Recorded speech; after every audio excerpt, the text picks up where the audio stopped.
අයිබෝන් මම ඔයාලට ශ්‍රී මාෆියා වෙනුවෙන් තමයි වීඩියෝ එකක් ගේන්න හදන්නේ. ඉස්සෙල්ලම කියන්න ඕන අපි දැන් මේ ශ්‍රී මාෆියාගේ අලුතෙන් ෆෝරම් එකක් පටන් ගෙන තියෙනවා. දැන් අපේ ඇඩ්මින් සහෝ ඒ කියන්නේ මමත් මේකට එයාගේ ආරාධනාවෙන් තමයි එකතු වුනේ. අපේ සමාජික දැනට සමාජ 30 ගණනක් ඉන්නවා. දැන් දවස් දෙකයි සයිට් එක රිලීස් කරලා. ඒ කියන්නේ සයිට් එක සමාජික 5-6 දෙනෙක් කරන අනික කට්ටිය ඇක්ටිව් නෑ. ඒ කියන්නේ ඒගොල්ලෝ එනවා පෝස්ට් බලනවා යනවා විතරයි.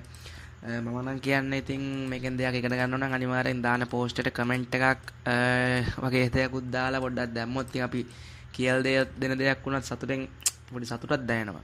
හරි ඒක කමන්නේ.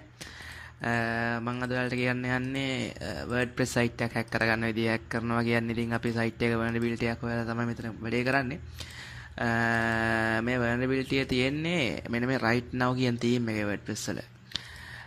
මේ right now කියන theme එකේ තමයි vulnerability තියෙන්නේ. අපි කරගන්න ඕනේ ඉස්සෙල්ලම මෙන්න මේ Google Doc එක කියන්නේ Google Doc එක අපි Google search එකක් දාගන්න ඕනේ.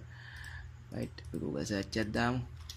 Google search එකක් දැම්මම පස්සේ මෙහෙම site list එකක් එනවා ඔයාලට. sorry උතර verification එක දෙන්න වෙලා තියෙනවා.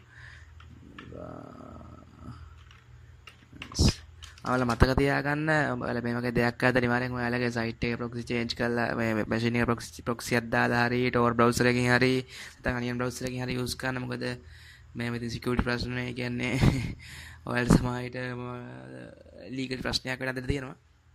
හරි අපි මේ සර්ච් කරලා පස්සේ මගේ සයිට් ගොඩක් එනවා. ඔයාලට මේ සයිට් එකක් තෝරගන්න පුළුවන්. මම තෝරගන්නේ මේ kohibans.pt කියන සයිට් එක මම ඒක තෝරගත්තා. තෝරගත්තට පස්සේ ඔයාලට මෙහෙම වගේ ඉන්ඩෙක්ස් එකක් පේනවා. right මේ ඉන්ඩෙක්ස් එක එනවා නම් පොඩ්ඩක් චෙක් කරලා බලන්න පුළුවන් අපේ සයිට් එකේ vulnerability තියෙනවද කියලා. දැන් අපි මේ සයිට් එක තමයි ටාගට් එක. මම ගිහිල්ලා මෙන්න මේ කියන්නේ අපේ මම මේ එක්ස්පර්ට් වලට අප්ලෝඩ් කරලා තියෙනවා. ඔයාලට ඒක බලා ගන්න පුළුවන්. ඇඩ්මින් සර්වර් අප්ලෝඩ් කරලා ඔයාලට link එකක් දාලා තියා මගේ post එකට. මෙන්න මේ ටික copy කරලා ගන්නවා. ඒ කියන්නේ WP content ඉඳන් මෙන්න මෙතෙන්ට යනවා. මේ ටික copy කරලා අරගෙන අපි මෙතන ඒ කියන්නේ අපි දැන් ටාගට් කරන සයිට් එක WP content කියන තැන රිප්ලේස් කරනවා. මෙන්න මේ විදිහට. right ඉතින් මේක එන්ටර් කරාට පස්සේ බලමු. හරි stats none error this file is incorrect කියලා error එකක් එනවා. ඒ කියන්නේ අපේ වැඩේ හරි. ඒ කියන්නේ මේ සයිට් එකේ මේ theme එකේ මේ file එකේ vulnerability තියෙනවා. වැරද්දක් තියෙනවා. අපිට පුළුවන් ඒකෙන් මේ සයිට් එකට පොඩි වැඩක් දෙන්න. බලමු. මේක ලොකු දෙයක් නන් නෙමෙයි පොඩි දෙයක්. අපි පොඩි දෙයක් කරගන්න පුළුවන් වෙයි. හරි. මම ඔයාලට මේ වගේ එක්ස්පිරියන්ස් එකක් දීලා තියෙනවා. ඔයාලට ඒක පාවිච්චි කරන්න පුළුවන්.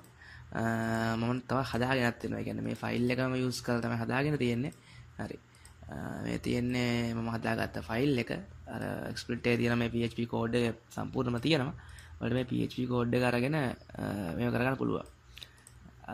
දැන් මම PHP කෝඩ් එකේ අප්ලෝඩ් කරන ෆයිල් එක. ඒ කියන්නේ දැන් මම ශ්‍රී මාෆියාගේ HTML එක හදාගෙන තියෙනවා. ඒක තමයි අප්ලෝඩ් කරන්නේ. ඒ කියන්නේ මගේ ඩිෆේස් පේජ් එක. ඒක තමයි අප්ලෝඩ් කරන ශ්‍රී මාෆියා HTML කියලා මෙතන මේ තියෙන්නේ. ඊට පස්සේ මෙතන තියෙන්නේ ඒ කියන්නේ ch.0 කියලා තියෙන්නේ අපේ සයිට් එකේ URL එක. ඒ කියන්නේ මෙතන මේ තියෙන වැරද්ද තියෙන මේකේ තියෙන URL එක. කියන්නේ අපිට මම කොත් කරලා පෙන්නනවා ඔයාලට. මෙන්න මේ URL එක තමයි තියෙන්න ඕන මෙතන. right මේ URL එක තමයි තියෙන්නේ මෙතන. මේ තියෙන්නේ ඒ URL එක. right අපි මේක සේව් කරගන්නවා. ඊට පස්සේ කියන්නේ මම ශ්‍රී මාෆියා කියන HTML එකයි මේ දෙකම එක මෙතන දීලා සේව් කරගෙන මම මේක දාලා තියෙන්නේ example එකේ http docs කියන. ඒ කියන්නේ අපි example ඉන්ස්ටෝල් කරගෙන තියන එක වඩා ලේසි. නැත්නම් සර්වර් එක රන් කරන්න වෙනවා. මේක example එක රන් කර දාලා තියෙන්නේ. හරි. ඊට පස්සේ මම කරන්නේ example එක ගන්නවා. example එක අරගෙන example start කරගමු මේ ටික. start කරගෙන example එකේ shell එක ගන්නවා. shell එක අරන් මම දානවා cd අපි directory එකට යනවා. ඊට පස්සේ cd x ඒ කියන්නේ මම example එකේ දාලා තියෙන්නේ sorry. අපි යමු example එකට යන්කෝ html docs වල. මේක දානවා x කියලා folder එකට example එක නිකම්ම. right cdx කියන folder එකට දාගන්නවා මේ ෆයිල් එක. මම කෝල් කරනවා cdx කියලා. හරි. එතකොට cdx එකට කෝල් වුණා. හරි. ඊට පස්සේ මම කරන්නේ මෙන්න මෙහෙමයි. මෙතන ගහනවා php space අපේ ෆයිල් එකේ නම ශ්‍රී මාෆියා srimafia.php කියලා. හරි. srimafia.php කියලා මම එන්ටර් කරනවා. එන්ටර් කරාට පස්සේ ටික දාක් යනවා. හරි. අපේ ෆයිල් එක අප්ලෝඩ් වෙලා ඉවරයි. srimafia.html ෆයිල් එක අප්ලෝඩ් වෙලා ඉවරයි. අපි බලමු ඉස්සෙල්ලා මේ ෆයිල් එක කොහෙද තියෙන්නේ කියලා. මේ ෆයිල් එක තියෙන්නේ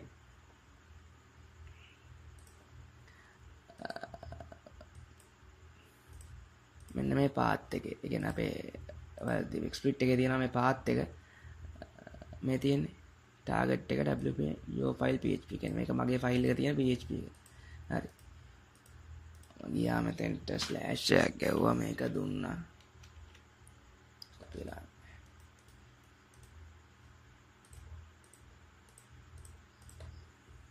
ෆයිල් එක කොපි කරගෙන දෙන්න දෙනවා. හරි. දැන් මේ තියෙන්නේ sorry පොඩ්ඩක් වැරදුනා. මෙන්න මේ ෆයිල් එක තමයි කොපි කරගන්න ඕනේ මේ URL එක. මේ URL එක කොපි කරගෙන ඒ කියන්නේ අපේ මෙන් දැන් අපි අප්ලෝඩ් කරපු ෆයිල් එක අප්ලෝඩ් වෙච්ච පාත් එක තමයි මේ තියෙන your file php කියන එකට මම අප්ලෝඩ් කරේ srimafia html කියලා එක. srimafia html කියන එක පේස්ට් කරන්න ඕනේ. ඒ කියන්නේ මම දැන්ට ගහලා මේක srimafia html මම අප්ලෝඩ් කරේ srimafia html කියලා යන්නේ. .html මෙන්න මේ URL එක පේස්ට් කරලා බලන්න පොඩ්ඩක්. දැක්කද? මම අප්ලෝඩ් කරපු ඩිවයිස් පේජ් එක අප්ලෝඩ්ලා පෙන්වනවා ලස්සනට. රයිට්. ඔයාලට මේ වගේ පුළුවන් මේක වෙනුවට ඒ කියන්නේ මම දැන් ඩිවයිස් පේජ් එකක් අප්ලෝඩ් කරේ.